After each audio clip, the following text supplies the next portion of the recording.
Hey everybody, what's up? This is Retrokid Reviews doing very late in the game rival reviews. So first and foremost, I'm not going to do much talk about the Forerunner. It's actually a pretty good, dependable secondary.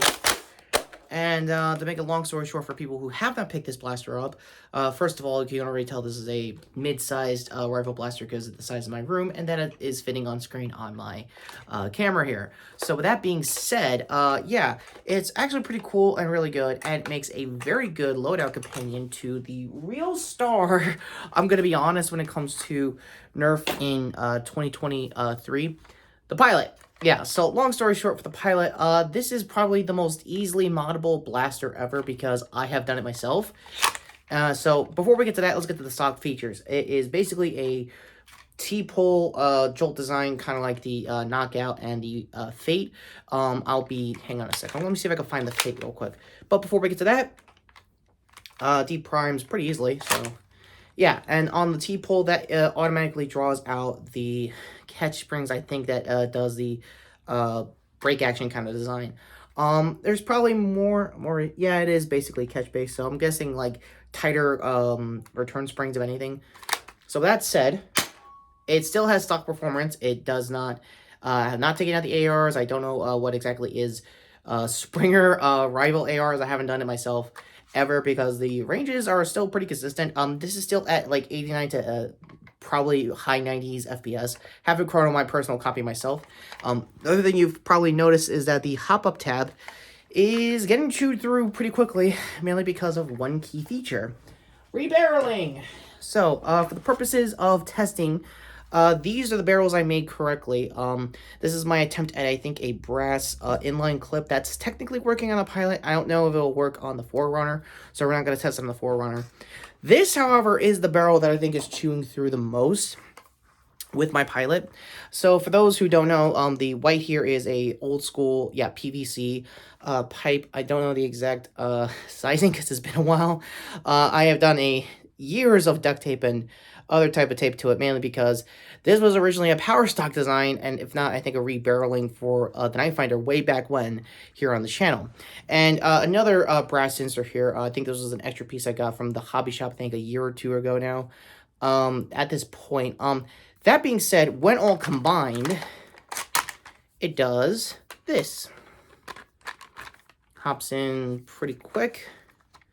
And for people who have 3D printed barrel designs from like Xbox Industries and other YouTube modders, I highly recommend those because they do not chew through the hop-up tab. But the big draw, if you get those barrels in, it gets rechambered into full lengths or half lengths, which we'll demonstrate later. Stock performance, because again, I'm still working on my air seal with this particular barrel. However, when you do, say, a full brass insert, like this, and I can't do it from the back, I gotta do it in the front, sorry. The whole purpose of rebarreling these blasters at the pilot in this particular case is that you can do what is the same feature that you can do with the stock blaster. So I'll show this right now. You can rear load, which is the biggest feature so far when it comes to the pilot. It has been the most easily moddable thing I have done. The only mod I've honestly done is rebarreling. That's it. It still has a stock spring. It still has part of the stock leaf spring and the catch, and pretty much all the usual rival trappings and trimmings of internals when it comes to knockout designs, just like this. So with that said, how's performance? Instantly a lot better, in case you could tell. So now you're wondering why I'm bringing the Forerunner into the same conversation, because Xbox, and I think myself also, pretty much figured out the same thing, that you can also rebarrel. Now, so far, this is this generation's Springers. I don't know if you can do it with, like, older Springers, like the Apollo and other first-gen rifle blasters. I don't think so, honestly, out of the gate. I'm going to take that into consideration going now. But with that said, it also can rebarrel. And if that means if it can rebarrel, that means it could also shoot normal darts. This is my Venture Force, I think, old school Accu dart. I've had rumors that this is the heavier of the full lengths. I could be wrong there. Mine's worn, so mileage may vary when it comes to your version of your copy of those darts and how good their conditions are at this point. And it still goes out pretty easily. So overall, I love both blasters, in case you could tell. these are definitely a dedicated primary loadout. Rebarreling them is essentially easy if you have time, a hobby shop near you, and if not a hardware store that sells these types of barrels. I forgot the exact measurements, so I'll probably get a wiki down below to how, if there's a mod guide to exactly what specifics you need to do for inline clips, because that's mainly what I've been obsessed about doing ever since hearing about the mod, I don't know, almost a few years ago now, since I want to say the start of the pandemic. So the big draw when you do inline clips, if I could demonstrate on cam, is essentially pocketing enough air in between, I think, each dart. I'm figuring this out as I go along. And that's the whole point of the hobby, is to be experimental, figure things out as you go along. And in my particular case, if I did it right... Nope, still shotgun. But yeah, I think the idea is to trap it within like a certain air pocket to inline out. Essentially, that's the theory of it. Again, I think Rainbow Mods that did their Rapid Strike equivalent way back when, I think during the holidays of the pandemic. I'll still leave the link to that just to show a basic example of how that works in case anyone needs an introduction to it. But that being said, if you don't have the time to basically duct tape and obsess modding essentially a pretty easily friction fit barrel, despite the chewed up hop tab, that's another thing you're going to have to worry about going forward. I think lastly, how is it stock? Well, to put it bluntly, it's still a Rival blaster. You can still rechamber it back into Rival. It still rear loads. Again, like it says on the box. If I still have it somewhere here, my bad in advance. It's still, the box is open cut. I think it's the best like box I've had in a couple of years when it comes to Nerf's open boxed stuff for mainly the Rival series. So with that said, performance is still about the same. You're still getting the same stock performance. And again, since the barrel basically gave away what you can do, yeah, you can also, these are the Accu rounds, again, the same thing I said with the Fate last year. The dimpling is fine, you can definitely throw a fresher texture to it. Probably the same performance, again, your mileage may vary of who tested it since then. And if I do this right, on cam, still shotguns. So essentially, this has pretty much become the Swiss Army knife of basically sidearms for the hobby, and for probably competition wars since the beginning of the year, and you can definitely tell why. Right up until Dark just did their shadow drop with the solo, which I will also try my best to get before I'm probably trying to get early next year. Just saying that now in advance. So for my overall rating for the pilot, it is the highest marks I'm probably going to give for a Nerf blaster in years.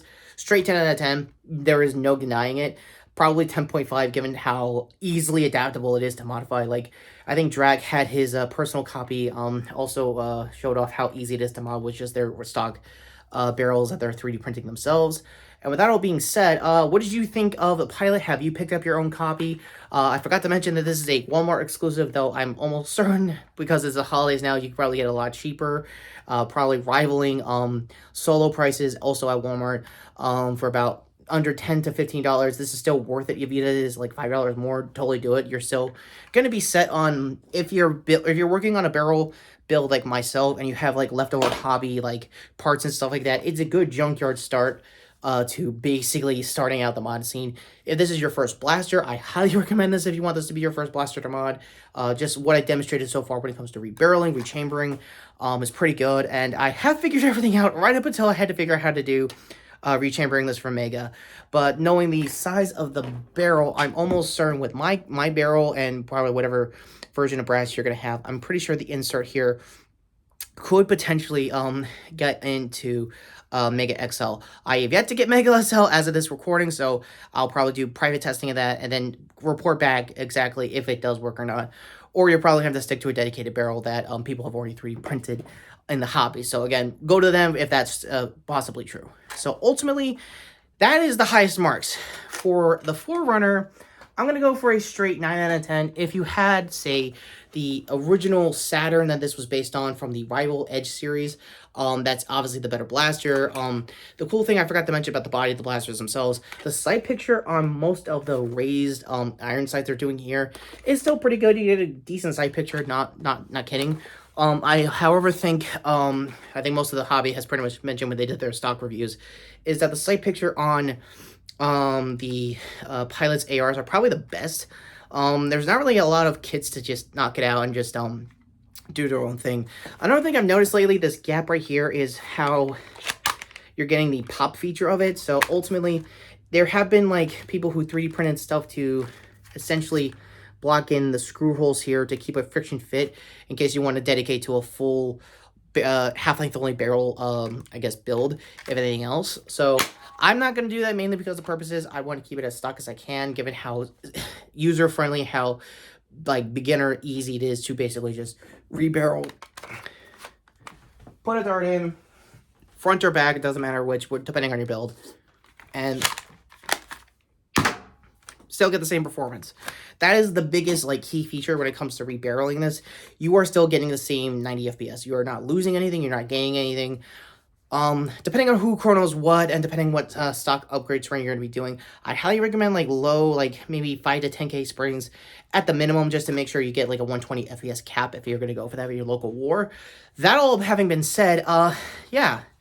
The Forerunner is about the same problem too. I know Xboxes, like I said, have their own essential barrel kit thing. However, if you want to stick to the stock blaster, it is a good secondary build. It makes a good backup primary in case like your flywheels or whatever jams. It's right there ready to go. The only key feature I do miss from the Rival Edge Saturn is that they had a dedicated slamfire feature. I don't know if anyone's figured out a way to like transplant those internals into this to dedicate it with slamfire, but that's the only key drawback. And because of that, it's gonna stick at a high 8.5 out of 10, mainly because I kind of want it to be the Saturn. Like, this is a good makeup. It's still a 12 round integrated internal mag. You're still getting the same trimmings of what the original blaster had, but the grip is instantly better. You can definitely tell. The sling mounting is very accessible. This is my personal sling. I've had since like my, I think, Army Navy start a few years ago. And as you can already tell, it's like very locked in. You can't miss much. Depends on your sling mount. Mileage may vary on your end. And yeah, what did you think of both of these blasters? Please let me know in the comments down below, because I would love to know your thoughts on future builds, future things to do with this. I'm gonna say this out of the way. There is no way you can master key with this blaster.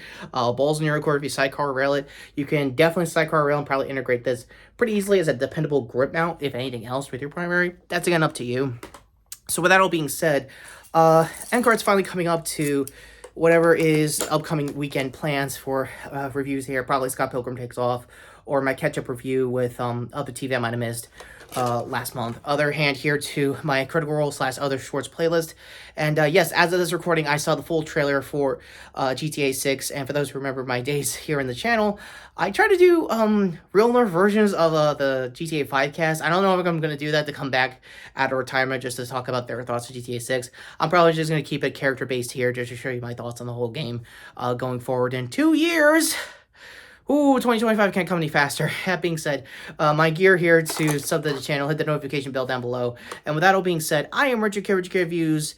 Finally, and I do mean this time, capping off my year, so my 2023 with these Nerf blasters. And for stock Nerf, this is really good. This is what you get. And essentially, starting off the year with essentially the retro was a 92, and I think a few other blasters on the Xbox series.